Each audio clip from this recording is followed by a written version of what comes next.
tal? Buenas tardes. Un saludo para los hospitales que están presentes con nosotros en este día 23 de abril del 2019. Trataremos un tema bastante interesante. En esta ocasión hablaremos sobre los cuidados de enfermería en el paciente nefrópata. Sabemos que la enfermedad renal crónica es considerada actualmente como un problema de salud pública en el ámbito mundial. Su impacto en el paciente, en su familia y los sistemas sanitarios requiere una atención integral. De tal forma que es primordial reconocer el papel que desempeña la enfermería como disciplina, que lidera el cuidado y que es el principal responsable de la monitorización y control de la asistencia sanitaria prestada a los pacientes cada día en diferentes entornos. Tenemos el gusto que esté con nosotros la enfermera, licenciada en enfermería Yumihari Velázquez Reyes, enfermera. Ella maneja los cuidados con este tipo de pacientes, se dedica precisamente al control de los pacientes nefrópatas. Enfermera Yumihari Velázquez Reyes, es un gusto que esté con nosotros. Bienvenida a Telemedicina para que nos exponga su tema y sus experiencias, y los médicos que nos oyen en los hospitales que conforman nuestra red de salud Oaxaca también tengan ahí al final a lo mejor algunas preguntas que hacer. Adelante, por favor. Hola, buenas tardes. Mi nombre es Yumihari Velázquez Reyes. Soy licenciada en enfermería con un diplomado en enfermería nefrológica y recientemente terminé la especialidad en cuidados intensivos. Actualmente trabajo diariamente con pacientes que diarios se hemodializan y he tenido la experiencia de tener estas habilidades o estos cuidados para con ellos. Voy a hablarles un poquito de lo que es la enfermedad renal y de los diferentes estadios, así como de los cuidados que necesita en cada etapa los pacientes. Primeramente debemos de recordar la función de los riñones. Los riñones son dos órganos importantes, muy importantes en nuestro organismo, recordando que son en forma de aluvia, de contornos lisos, son color rojo pardo, con unas dimensiones de 12 de alto, 6 de ancho, 3 de grosor. Eso es lo normal de un riñón. Se encuentran en la parte retroperitoneal y son los encargados de formar la orina. Recordando un poco toda la estructura del riñón, en ellos, en los diferentes túbulos, se lleva a cabo lo que es la absorción y luego la formación de orina. Ellos son los encargados de la eliminación de los productos de desecho. También tiene la función endocrina de lo que es en la glándula suprarrenal, de lo que es la eritropoyetina y de la vitamina D. Regula regulación de la presión arterial por medio del proceso renina-angiotensina-aldosterona y regulación del equilibrio ácido-base. Eso es lo normal en un riñón, recordando que actualmente, que normalmente el riñón filtra aproximadamente 2 litros de orina, pero que pasan aproximadamente 180 litros de sangre.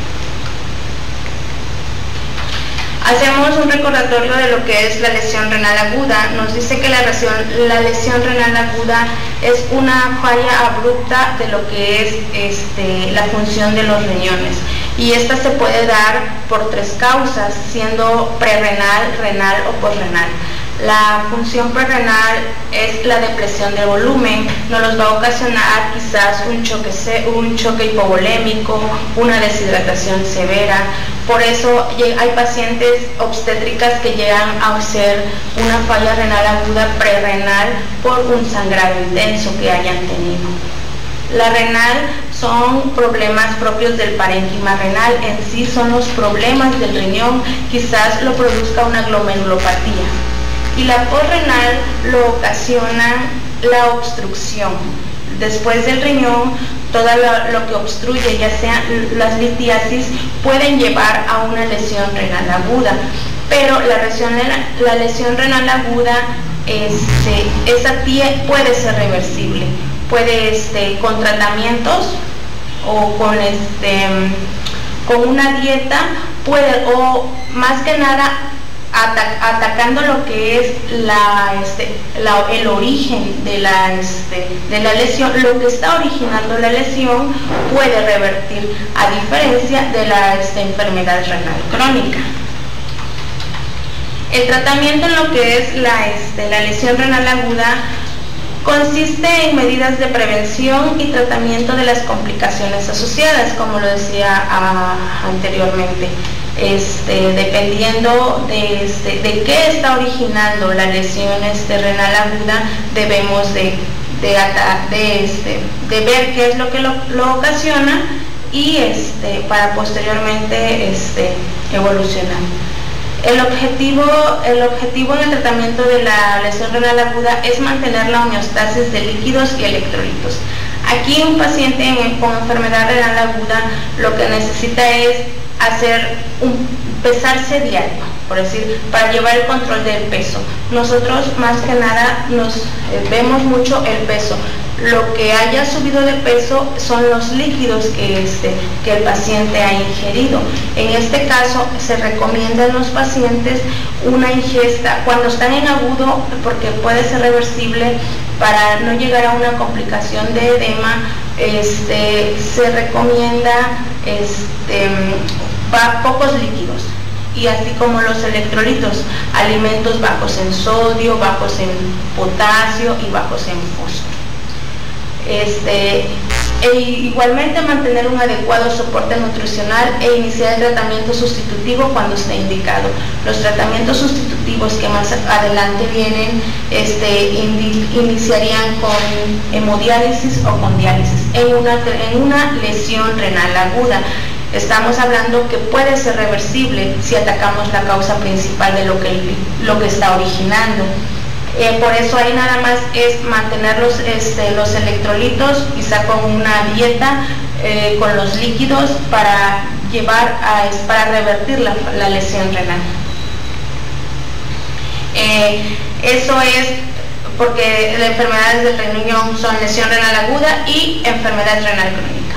La enfermedad renal crónica son anormalidades funcionales o estructurales del riñón, presentes por un periodo de tiempo de 3 meses o más de 3 meses, pero aquí ya no es reversible, y se da en diferentes estadios. Esta enfermedad va evolucionando poco a poco. En los primeros estadios pues no muestra ninguna sintomatología, por eso es importante la revisión periódica de los pacientes que tienen algún factor de riesgo. La epidemiología.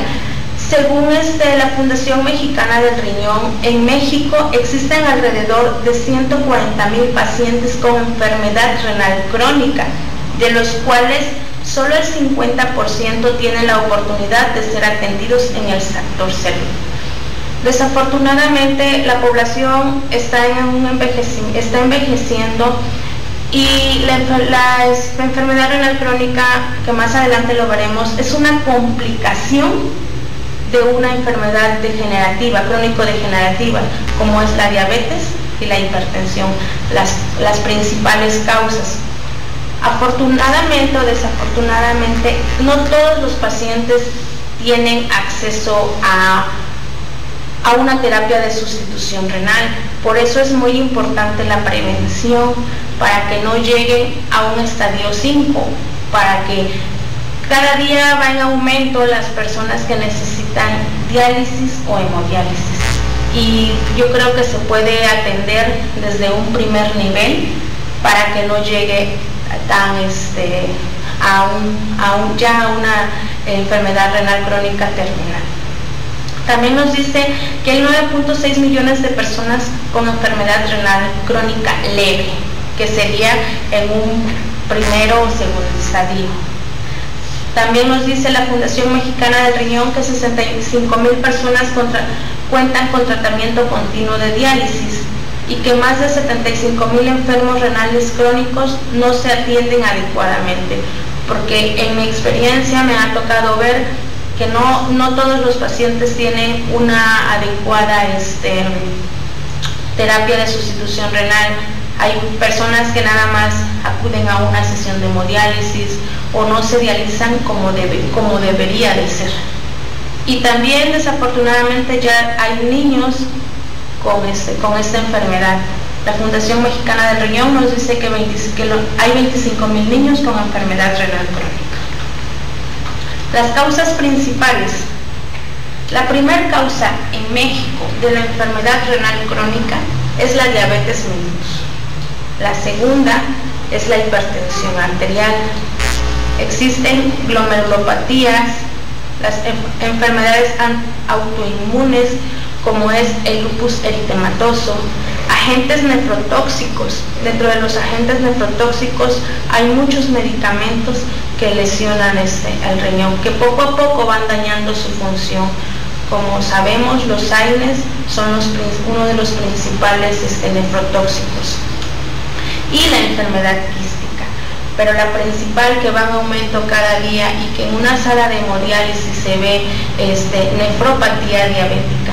La mayoría es por diabetes mellitus. Creo que debemos de hacer énfasis en las personas para que lleven un mejor control en su diabetes. Hay diferentes factores de riesgos para la enfermedad renal crónica, de susceptibilidad, de inicio y de progresión. De susceptibilidad tenemos a un paciente mayor de 60 años, historia familiar de enfermedad renal crónica, el grupo étnico, el género masculino, el síndrome metabólico, la de reducción de la masa renal, bajo nivel socioeconómico y de educación, estados de hiperfiltración, disminución del número de nefronas, la obesidad, la ingesta elevada de proteínas, la anemia y aumento de excreción urinaria de proteínas y también la dislipidemia. Esos son factores que pueden llevar a una enfermedad renal crónica. Como sabemos, la obesidad es un problema que está en México en estos tiempos muy avanzada y que por ende va a dar desarrolla una diabetes mellitus, y una diabetes mellitus mal controlada da origen a una enfermedad renal crónica. Los factores de riesgo de inicio, enfermedades renales primarias, como sabemos, la primera, diabetes mellitus, hipertensión arterial y las enfermedades autoinmunes son las primeras causas de la enfermedad renal crónica. Como les decía anteriormente, las nefrotoxinas, que son los AINES, diclofenaco, naproxeno, paracetamol, creo que son buenos, pero tampoco exageradamente en los pacientes. Hay que hacer énfasis en los pacientes que no es nada más tomar los medicamentos por tomarlos. Más que nada en una colonia lejana o en un pueblo muy lejano hay pacientes que no preguntan y se automedican. Hay que hacer énfasis que los AINES sí son malos en exageración. Los aminoglucósidos, el medio de contraste también es dañino para el riñón. Y como les decía anteriormente, si continuamente tiene obstrucción urinaria, litiasis urinaria, infección urinaria recurrente, es un factor de riesgo para que en un futuro desarrolle la enfermedad renal crónica y pues también las enfermedades hereditarias. Los factores de riesgo de progresión, pues tenemos proteinuria. Sabemos que normalmente no debe de haber proteína en la orina. Y si ya empieza a haber proteínas en la orina, es porque es un marcador que va a progresar y que va a llevar a una enfermedad renal crónica. Una hipertensión mayor de 130 milímetros de mercurio, pues va a desarrollar una enfermedad renal crónica. ¿Qué tenemos que hacer? Quizá el problema ya esté, pero hacer énfasis, mucho énfasis en los pacientes, de controlar el consumo de sodio, lo que es la sal, de tomarse sus medicamentos Yo hago mucho énfasis en eso porque creo que es algo que se puede detener en un primer nivel de atención, porque cuando ya llegan con un nefrólogo es un poco triste y también es un poco costoso todas las terapias de sustitución renal. Creo que si se le tiene que,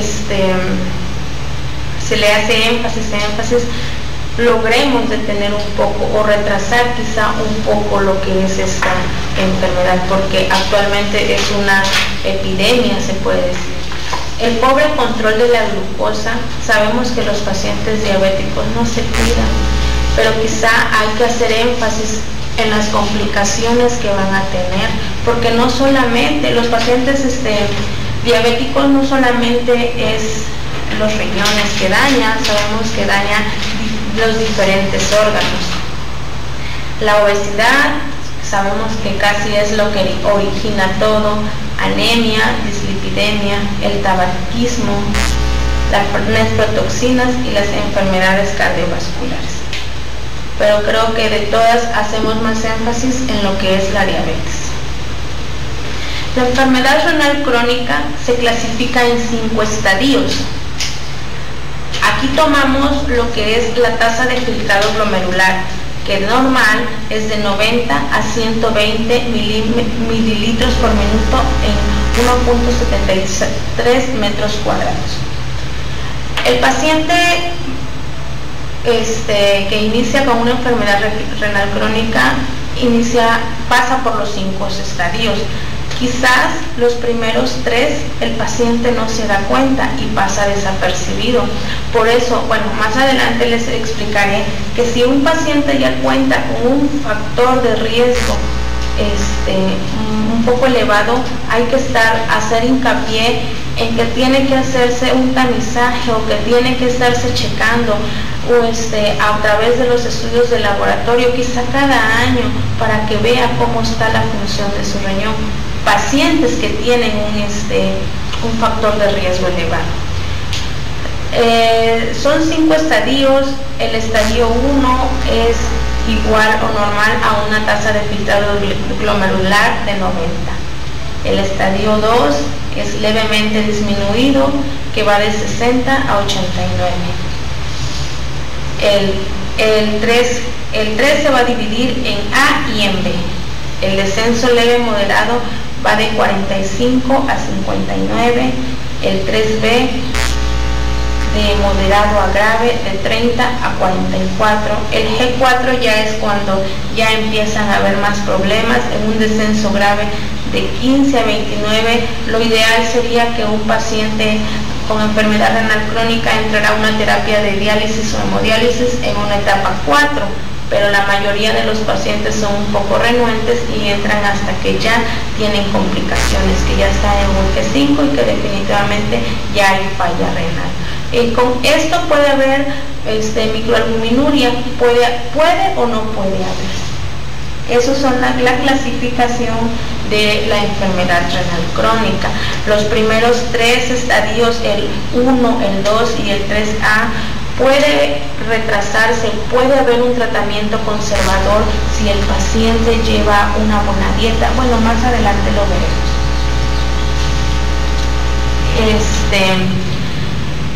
Clasificación de la enfermedad renal crónica de acuerdo a la tasa de filtrado glomerular y daño renal. Sabemos que en un estadio 1 el daño renal, la tasa de filtrado glomerular, es igual o menor a 90. Aquí debemos, debe de haber un diagnóstico y tratamiento para retardar la progresión y reducción de los factores de riesgo para la enfermedad cardiovascular. Aquí, ¿qué hacemos? ¿Qué se trata de hacer en un estadio 1? Hacerle mucho énfasis en los pacientes, dependiendo si es diabético, si es hipertenso, los medicamentos, la dieta. Más que nada le llamamos un tratamiento conservador. La dieta, como les decía anteriormente, la lesión renal aguda influye mucho. Aquí sería una dieta baja en proteínas, no carnes rojas, una dieta baja en potasio, una dieta baja en fósforo, que no dañe más al riñón. Lo que se necesita es mantener y llevar un control adecuado de la diabetes, llevar un control adecuado de la hipertensión para que no siga dañando. No se le dice que no va a tener la enfermedad, sino que se va a retrasar un poco, no sabemos cuánto tiempo, depende de cada paciente cómo se vaya cuidando. Esto se podría hacer en un estadio 1, en un estadio 2 y en un estadio 3. Eso todavía es leve, se considera como leve. Lo que hacemos es retrasar la enfermedad. ¿Con qué? A través de la disminución, como les decía anteriormente, los medicamentos, sus medicamentos hipoglucemiantes, de antihipertensivos,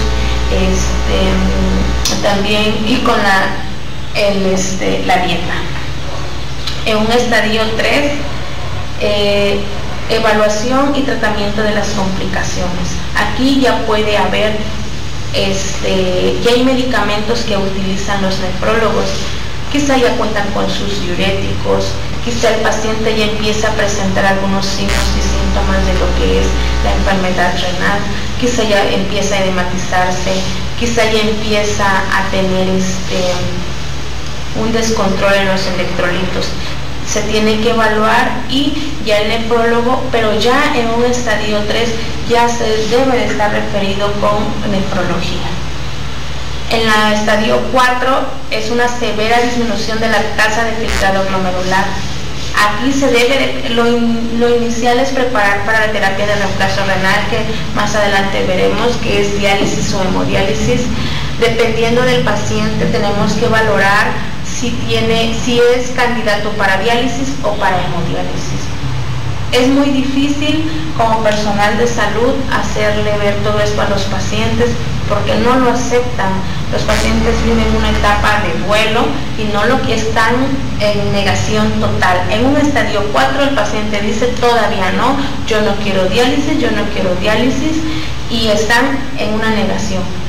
Aquí en México y aquí en Oaxaca yo he visto casos que hasta que el paciente ya está en una hipercalemia y que ya está totalmente mal es cuando deciden ponerse el catéter para diálisis. Pero lo ideal sería que en un estadio 4 el paciente ya se esté preparando para su terapia de reemplazo renal, dependiendo si es candidato para la diálisis, si no tiene cirugía, si tiene una buena cavidad peritoneal, es candidato para diálisis. Y si no, en este estadio lo ideal sería que ya fuera viendo un acceso vascular para hemodiálisis permanente. Sería lo indicado hacer una fístula que se maneja en hemodiálisis, pero pues creo que aquí en nuestro entorno es un poco difícil. Y en la etapa 5 ya definitivamente ya hay cese totalmente de la función renal, y ahí sí ya necesita la terapia de reemplazo porque ya hay uremia. Pues en la mayoría de los casos ya existe la uremia.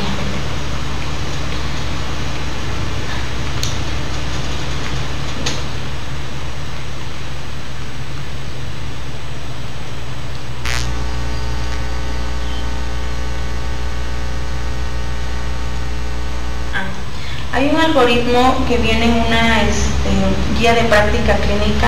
La mayoría de la información la saqué de una clínica para prevención y tratamiento de enfermedad renal crónica en etapas tempranas, y nos dice que a todo paciente en la consulta hay que hacer un buen interrogatorio para detectar la presencia de factores de riesgo para enfermedad renal crónica.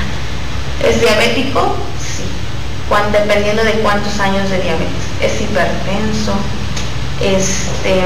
Ahí hay dos factores de riesgo importantes para hacerle como un tamizaje o tenerlo en control. Pacientes con factores de riesgo predisponentes de inicio deben de estarse en un constante la medición de la presión arterial, hacerle estudios de laboratorios para determinar la creatinina sérica y estimar la tasa de filtrado glomerular. Quizás sabemos que en los pueblos más lejanos o en las comunidades lejanas es un poco complicado, a veces se entiende, pero hacerles mucho hincapié en que quizá una vez al año se lo hagan, que se hagan esos laboratoriales para ver cómo está la creatinina, si no está saliendo, porque sabemos que uno de los marcadores principales para detectar el daño renal es la creatinina, y entonces por lo menos los pacientes que tienen un alto riesgo de enfermedad renal crónica, estarlos tamizando para determinar igual la relación albuminuria-proteinuria, análisis de sedimento urinario y solicitar estudios de imagen si es necesario. Y si los laboratoriales son normales, como ya tienen factores de riesgo, seguimos con la modificación de los factores de riesgo para la enfermedad renal crónica y repetir los exámenes al siguiente año, porque sabemos que puede desarrollar, tiene un alto riesgo de enfermedad renal crónica. Diagnosticar y clasificar, si el paciente sale con los estudios anormales, se debe de diagnosticar y clasificar en el estadio en el que se encuentra nuestro paciente. En el estadio 1 y 2, ya les había mencionado, el tratamiento de morbilidad asociada, ya sea diabetes o hipertensión. Las intervenciones para retardar la progresión, la alimentación, el consumo de sal, el ejercicio, si consume tabaco. Tenemos que hacer énfasis para hacer cambios en los estilos de vida. Utilizar los nefroprotectores, como en las guías de práctica clínica menciona la aspirina. Y en control, estar en un control periódicamente y vigilar signos de alarma. En un estadio 3, como les decía anteriormente, identificar y modificar igual los factores de proyección, detectar complicaciones de la enfermedad renal crónica, utilizar los nefroprotectores, ajustar los fármacos de acuerdo a la tasa de filtrado glomerular, evitar las nefrotoxinas y la revisión por el nefrólogo una vez al año. Ya aquí en un estadio 3 ya debe de estar acudiendo con su nefrólogo o ya se debió haber referido al nefrólogo. Igualmente, les decía, en un estadio 4, preparar para tratamiento sustitutivo de la función renal, un control individualizado y revisión por el nefrólogo de 1 a 3 meses. Aquí ya sería más, las citas con el nefrólogo serían más cortas. Revisión continua en un estadio 5, revisión continua entre medicina interna y nefrología y el inicio oportuno de la función del tratamiento de sustitución renal. Las consecuencias o los signos, ¿cómo nos damos cuenta que un paciente ya está mal? Va a haber anemia, porque si sabemos, los riñones son los que en la glándula suprarrenal son los encargados de lo que es la formación de la eritropoyetina, que va a madurar a los glóbulos rojos, y por ende, si el riñón ya no funciona, va a existir una anemia. He llegado a ver pacientes con hemoglobinas de 4, de 5, de 6. Es porque el riñón ya no está funcionando bien. Aumento de toxinas en la sangre, más que nada el riesgo o lo que más tememos es que haya una hipercalemia, el síndrome urémico. El paciente nos dice que la comida le sabe a tierra, que la comida le sabe como a fierro. Ese es un signo de uremia. Puede haber hasta encefalopatía urémica, el paciente se fatiga, el paciente está mareado, ya no les da hambre, tienen por un aumento de toxinas, la pérdida de apetito, hay retención de líquidos que es notorio en miembros pélvicos inferiores, existe edema palpebral, o a veces existe edema generalizado en un paciente ya en un estadio 5. Y también posteriormente va a desencadenar problemas óseos. Las terapias de reemplazo renal. Ya los pacientes pasan por un estadio 1, por un estadio 2, por un estadio 3, 4 y ya llegan al 5 y necesitan una terapia de reemplazo renal. En México o las instituciones de salud por protocolo inician con lo que es diálisis peritoneal. También existe lo que es la hemodiálisis y el trasplante renal, que casi el trasplante renal son muy pocos, hay pocos donadores. La diálisis peritoneal está indicada en todos los pacientes. No podría decirles cuál es mejor, porque todas tienen ventajas y desventajas. Aquí en México y aquí en Oaxaca se inicia con diálisis peritoneal, ya que por una peritonitis o por problemas del catéter o porque ya no hay cavidad peritoneal, siguen con lo que es la hemodiálisis, pero se inicia con lo que es la diálisis peritoneal. Quizá hay contraindicaciones absolutas, quizás cuando los pacientes tienen cirugías previas, cuando no tienen cavidad peritoneal, cuando los pacientes son enfermos mentales, cuando los pacientes no pueden hacerse una diálisis peritoneal, los mandan a lo que es hemodiálisis. Como les decía anteriormente, o como las estadísticas dicen, no todos los pacientes cuentan con un seguro social o con el sector salud que apoye esto. Desafortunadamente son terapias de costos elevados y no todos los pacientes tienen acceso a ello. Las cajas de diálisis creo son más económicas de lo que es la hemodiálisis. En la diálisis peritoneal la dieta es un poco más libre que en lo que es la hemodiálisis. En la hemodiálisis la dieta es más restrictiva. La diálisis peritoneal es un tratamiento, como ya les decía, que consiste en la introducción de líquido de diálisis en la cavidad peritoneal. La cavidad peritoneal nos sirve como una membrana semipermeable que a través de ello va a haber lo que es la ósmosis y por ende va a haber depuración de toxinas. Y también hay lo que es la ultrafiltración, que es el retiro de agua del cuerpo. Y son procesos biofísicos que ocurren dentro. Nosotros a simple vista no lo podemos ver. Eso pasa en la cavidad peritoneal, que nos sirve como una barrera semipermeable. Se introducen, hay diferentes tipos de diálisis, que es la automatizada, que está la manual.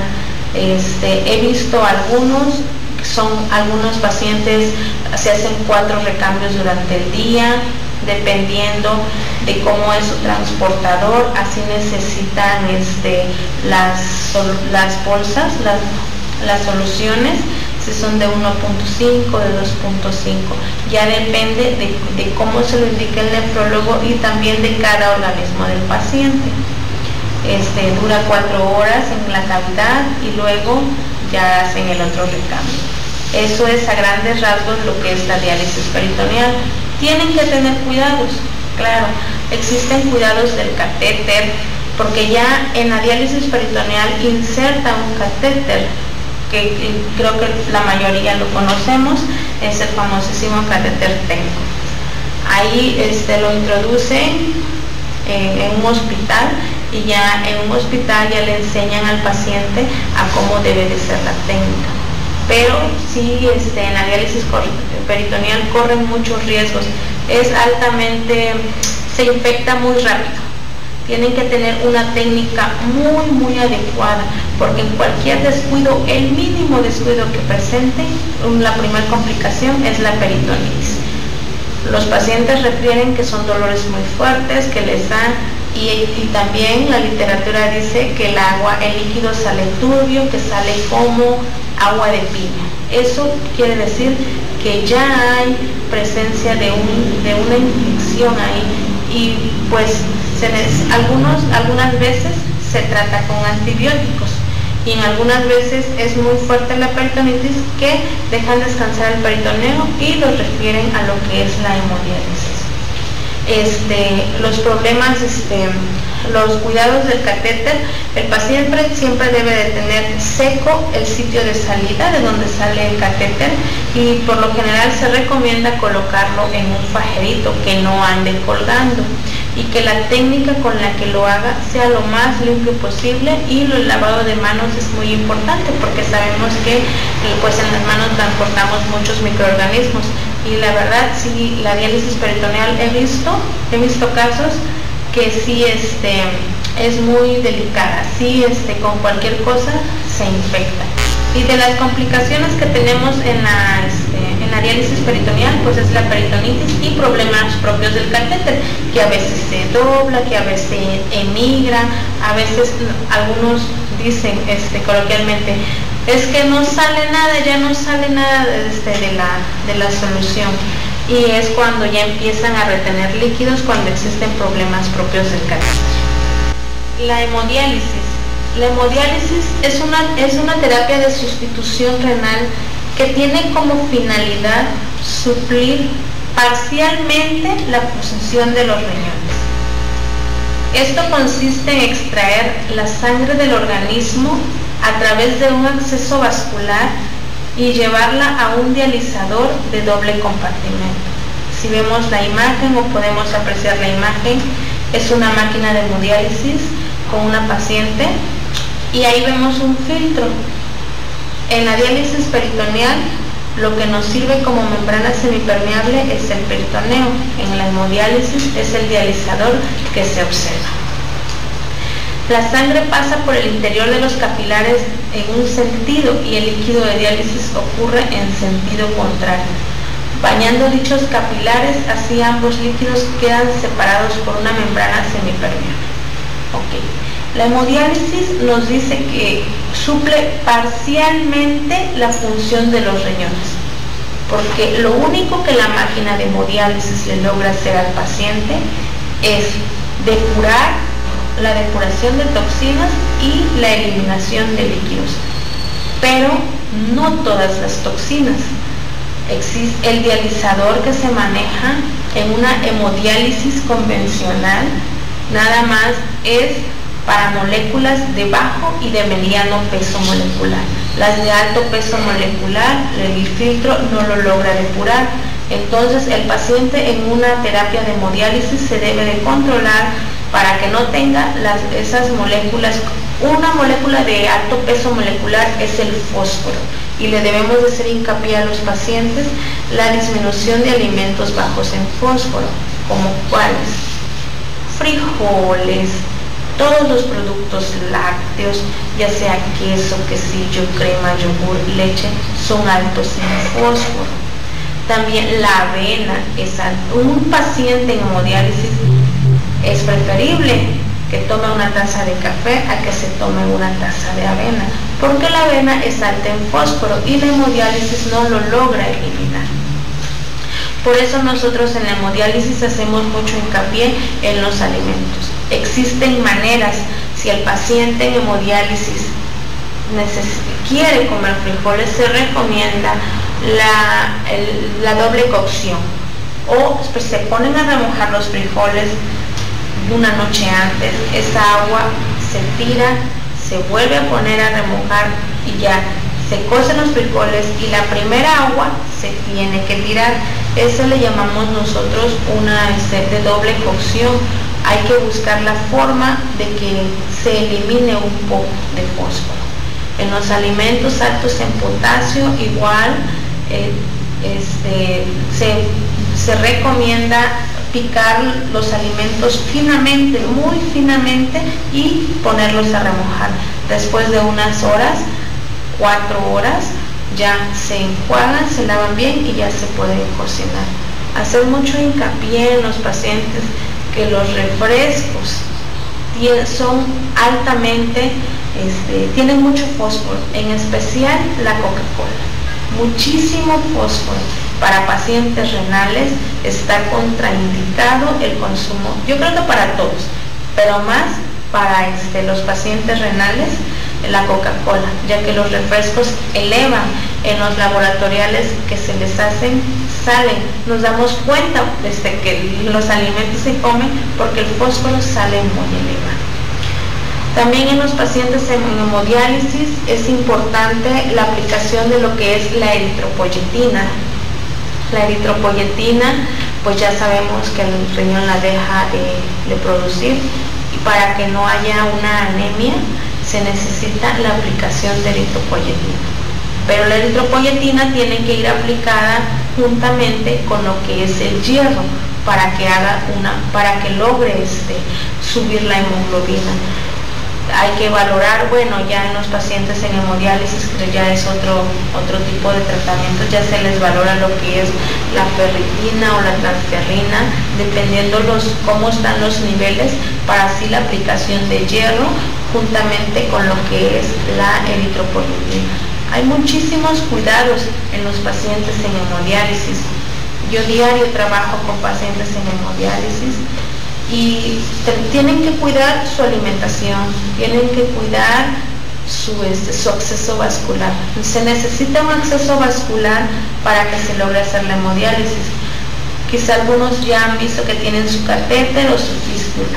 Ahí en la imagen la paciente tiene una fístula, y a veces como enfermeras quizás de una colonia o así, no sabemos lo que tiene el paciente. El brazo del paciente donde tiene la fístula es intocable, no lo pueden tocar, porque de ahí, ahí es su vida automáticamente, porque es el acceso a través del cual nosotros necesitamos la sangre para que pase por la máquina y se dialice. Si no debe de cargar pesado, no debe de usar ropa ajustada, no debe dormir sobre ese brazo porque puede dejar de funcionar. Pues la fístula se hace a través de una cirugía y es la unión de una vena y una arteria para que una vena se arterialice y haya suficiente flujo. Pero si no se le dan los cuidados adecuados o existen hipotensiones severas, una fístula de hemodiálisis se puede perder.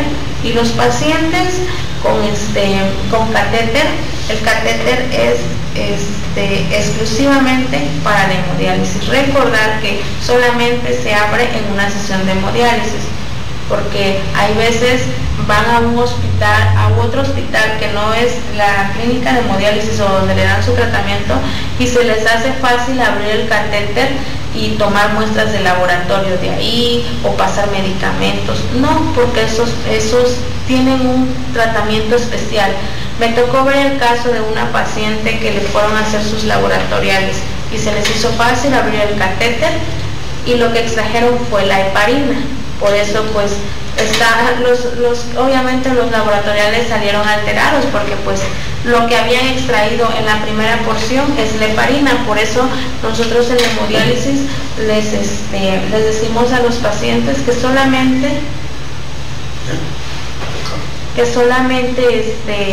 es uso exclusivo de hemodiálisis, y porque si no se heparinizan adecuadamente se pueden tapar, y cuando ya van a su sesión de hemodiálisis pues ya no son funcionales. En la hemodiálisis existen, igual que en la diálisis, existen complicaciones. En un tratamiento de hemodiálisis las principales complicaciones son hipotensión e hipertensión arterial. La más común es la hipotensión. ¿Por qué? Porque aún ya estando en una terapia de sustitución renal como es la hemodiálisis, hay pacientes que no se apegan al tratamiento. Hay pacientes que ingieren más líquido de lo que es permitido.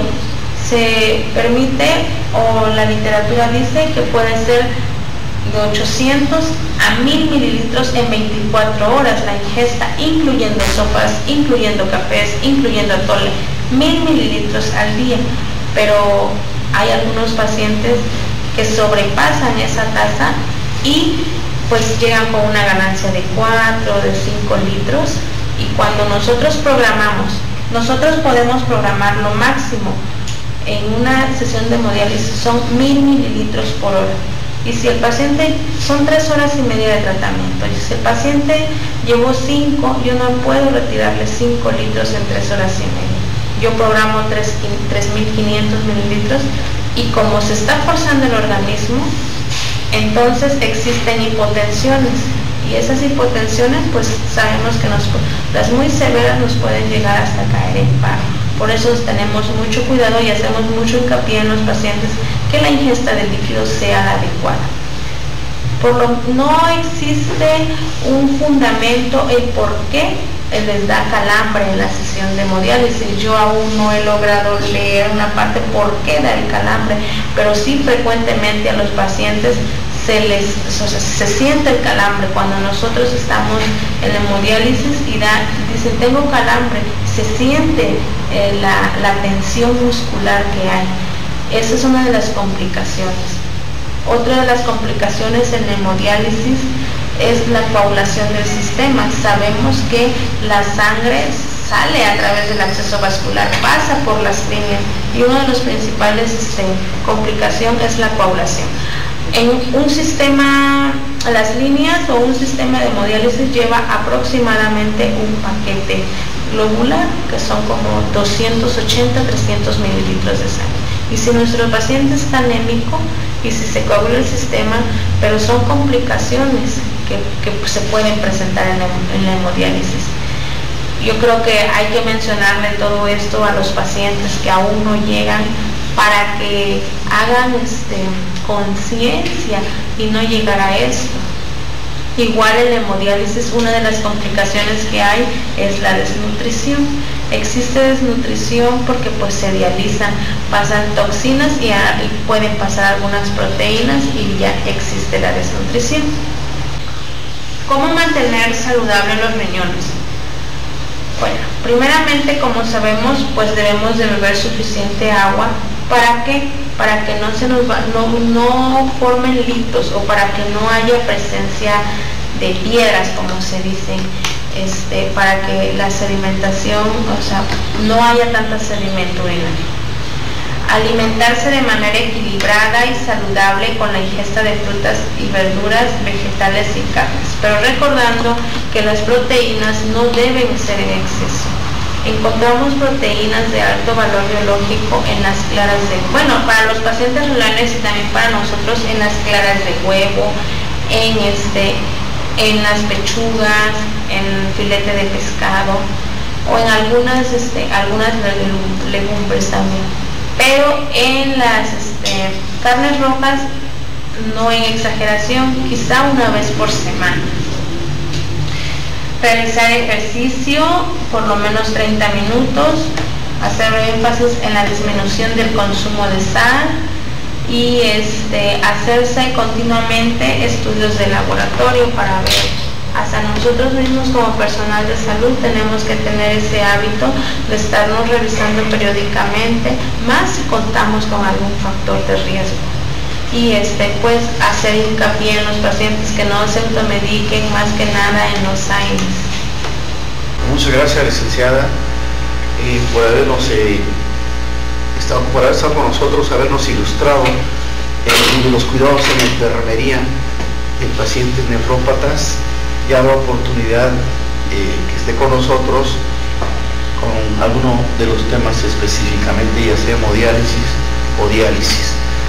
Agradecemos también a los hospitales que estuvieron con nosotros y les digo que nos veremos hasta la próxima. Que esté bien, hasta luego. Muchas gracias.